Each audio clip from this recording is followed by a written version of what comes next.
مشاهدي الكرام، مرحبا بكم لتعرف آخر أخبار ريال مدريد، وبالضبط اللاعب المتألق فينيسيوس جونيور. ذكرت تقارير من صحف إسبانية مطلع على أن فينيسيوس جونيور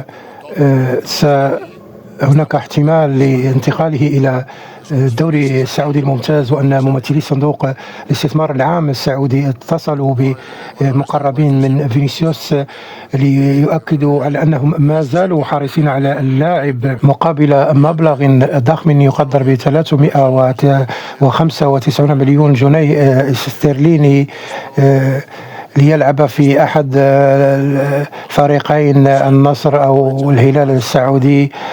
قال فينيسيوس هذا الأسبوع إنه يركز على الاستمرار في التطور ومساعدة أكبر ناد في العالم بعد تسجيله هدفين في فوز ريال مدريد 5-1 في دوري أبطال أوروبا على ريد بول سالزبورغ، على الرغم من أنه سيتم إيقافه عن رحلتهم إلى ريال بلد الوليد في الدوري الإسباني اليوم.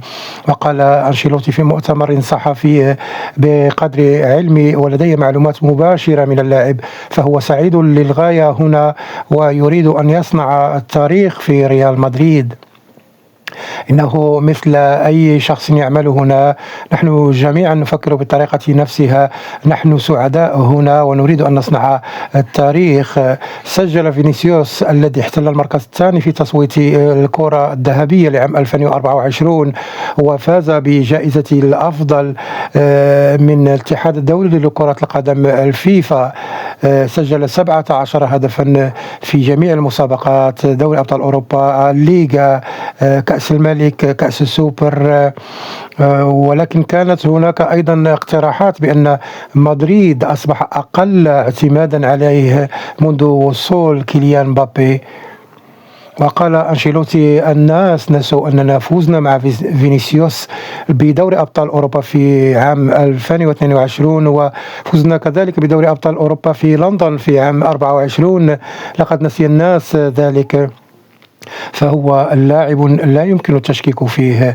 يقضي فينيسيوس عقوبة الإيقاف لمباراتين في الدوري الإسباني بعد طرده أمام فالنسيا في 3 يناير، كما تم إيقافه الآن أيضا في دوري أبطال أوروبا عن رحلة مدريد إلى بريست الأسبوع المقبل بعد حصوله على البطاقة الصفراء الثالثة له في الحملة الأوروبية ضد ريد بول سالزبورغ.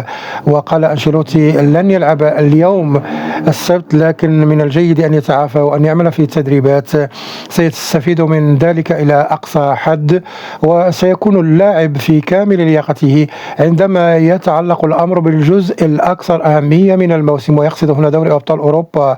وقال أنشيلوتي إنه لا يشعر بالانزعاج من التكهنات المستمرة حول مستقبل فينيسيوس.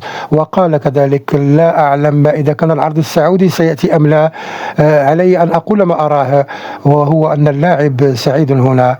في الآونة الأخيرة كنت أفكر أنني أصبحت غاضبا للغاية في المؤتمرات الصحفية، يجب أن أبقى هادئا، لذلك لا أنزعج من الأسئلة حول